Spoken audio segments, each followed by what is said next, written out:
Sənin 2 alana duvaş işlərin var ha. Onlardan bir ikisini göndər. Gərzinkəni alma ilə doldurum, yollayayım sənin üçün. Uşağın gücü çatmaz, özüm gətirirəm. Axı o qədər alma almağa mənim pulum çatmaz. İstəyirsən?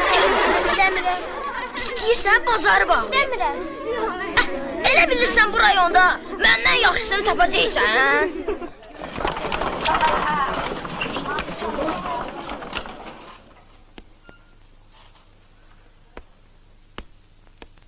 Əyləşin.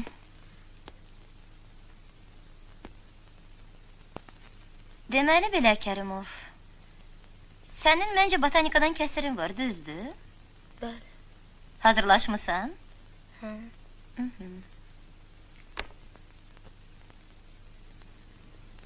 De görə qarpız nədir? Qarpız? Qarpız meyvə tərəvəz deməkdir. Xeyr, qarpız meyvə tərəvəz demək deyildir. Ah, yazıq Kərimov. Bu yaşa çatımsan, amma hələ də qarpızın nə olduğunu sən bilmirsən. Niyə bilmirəm, bilirəm. O qədər yemişəm ki. Hə? Nə yemirsən? Qarpız? Bütöv? Yox, tumlarını tüpürüb atmışam. Lap yaxşı eləmirsən. Qarpızın tumları arasında olur? İçində. Yaxşı, indi də görüm toxumları içində olan bəhərlərə nə deyirlər? Gilə meyvə, Kərimov. Gilə meyvə. Qarpız gilə meyvələri nə nərisidir? Gilə meyvə. İndi de görüm, alma nədir? Qarpız! Sakit, sakit! Alma toxumu görmüsən? Bu de. Səhv eləyirsən. Uşaqlar, biz bilirik ki, almanın toxumları almanın içində olur. Bu toxumlar almanın daxilində nazik pərdə ilə örtülüblər.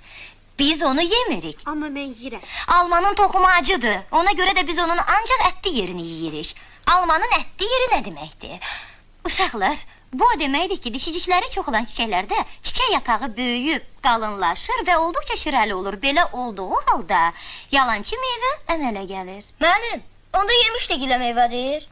Bəli, təkrar elə. Gilə meyvə yalançı almadır. Meyvə yalançı bəhərdir. Buna görə də xiyar yalançı tərəvəzdir. Alma isə yalançı gilə meyvədir. Gilə meyvə yox, bəhər. Alma gilə meyvənin yalançı bəhəridir. Yalançı gilə meyvə bəhərdir. Müəllim, siz düz demirsiniz axı.